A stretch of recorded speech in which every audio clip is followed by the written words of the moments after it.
तो दोस्तों आज हम यहाँ पे एसी हिंदी का बहुत ही महत्वपूर्ण प्रश्न देखने वाले, जो कि पलवन क्या है उदाहरण देकर आपको समझाना है।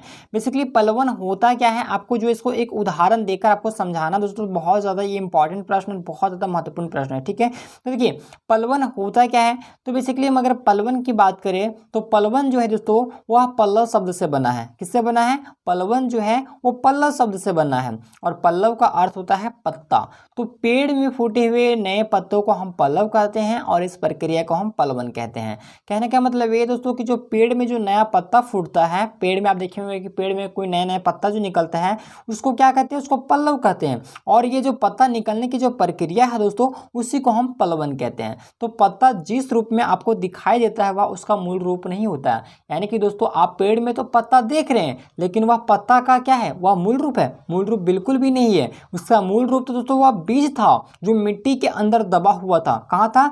मिट्टी के अंदर दबा हुआ था। उसी बीज का दोस्तों विस्तृत रूप है। यानी कि उस बीज का विस्तृत रूप हुआ तो क्या ऐसे हुआ? जैसे बीज से अंकुर निकला, अंकुर से तना हुआ, तना से फिर पत्ता हुआ। तो इस प्रकार हम कह सकते दोस्तों कि बीज का विस्तारण या फिर इसके पलवन है। ठीक है, तो ठीक उसी प्रकार जो है वो किसी भी युक्ति, सूक्ति, भाव, विचार अथवा जो वाक्य के मूल भावों को विस्तार के साथ लिखना ही पलवन कहलाता है।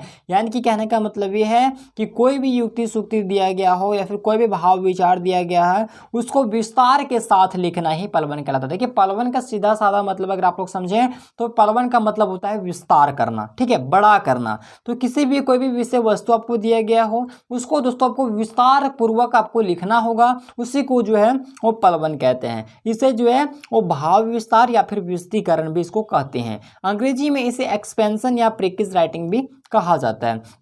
अब देखिए पलवन का अन्य शब्दों से अगर हम अंतर दर्शाएं तो पलवन और व्याख्या में अंतर। देखिए पलवन और व्याख्या में अंतर क्या क्या है? तो पलवन भाव विस्तार या विचार का विस्तार है, लेकिन यह जो है वो व्याख्या से भिन्न है। पलवन में केवल निहित भावों का विस्तार होता है, यानी कि पलवन में जो है जो केवल जो निहित भाव होता है उसी का विस्तार होता है, किंतु व्याख्या संबंधित किसी प्रसंग के साथ साथ जो आलोचना, प्रत्यालोचना तथा टिप्पण टिप्पणी भी हो सकती है।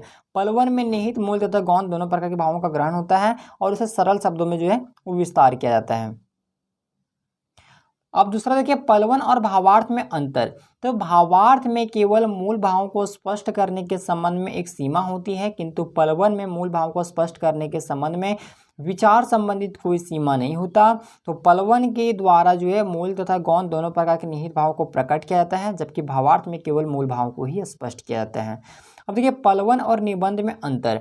तो दिए गए वाक्य में अगर निहित भाव को अगर हम स्पष्ट करते हैं तो वह पलवन है, तो उसमें जो दिए गए शब्द है उसको अगर हम विश्लेषण करेंगे तो वह जो है वो निबंध कहलाएगा।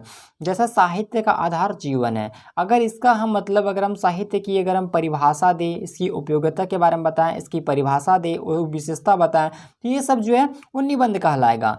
और यदि जो इसमें भाव में जो यानी कि जो इसके आधार में जो भाव छिपा है अगर हम उससे ही सिर्फ प्रस्तुत करेंगे तो वह क्या कहलाएगा? पलवन कहलाएगा। तो इस प्रकार हम कह सकते हैं दोस्तों कि यदि पलवन मछली की आंख है तो निबंध पूरी मछली है। अब देखिए पलवन की आवश्यकता हमें क्यों पड़ती है?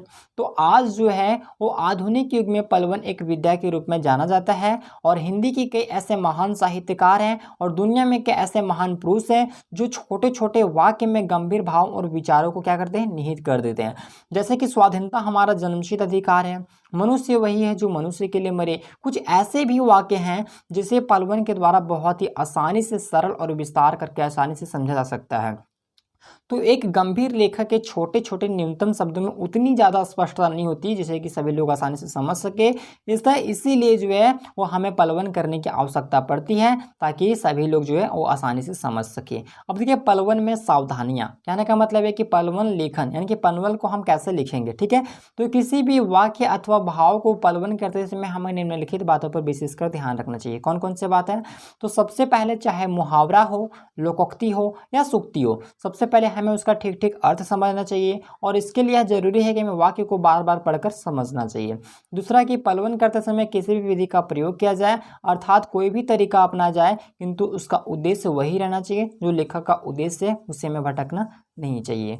तीसरा कि मूल भाव और विचारों के साथ साथ गौण तथा सहायक विचारों को भी हमें समझना चाहिए। गौण कहने का मतलब ये है कि तो जो उसमें छिपा हुआ भाव, ठीक है, छिपा जो यानी कि जो पलवन का विस्तार हेतु कुछ उदाहरण या तथ्य भी दिया जा सकता है। पांचवा, पलवन किसी की ओर इंगित नहीं होना चाहिए बल्कि इसकी लेखन शैली हमेशा अन्य पुरुष में होनी चाहिए और इस बात का हमें हमेशा ध्यान रखना चाहिए। छठा, कि भाव और भाषा की अभिव्यक्ति में पूरी तरह से स्पष्टता, मौलिकता और सरलता होनी चाहिए। सातवां पॉइंट, की पलवन में मूल भावों का ही विस्तार किया जाना चाहिए, टिप्पा टिप्पणी, आलोचना या प्रत्यालोचना आदि नहीं होना चाहिए। तो ये था तो पलवन की विशेषता और इसके बारे में मैंने आपको बता दिया। तो उम्मीद करूँगा आपको वीडियो पसंद आए, वीडियो को लाइक कीजिएगा, चैनल को सब्सक्राइब कर लीजिएगा।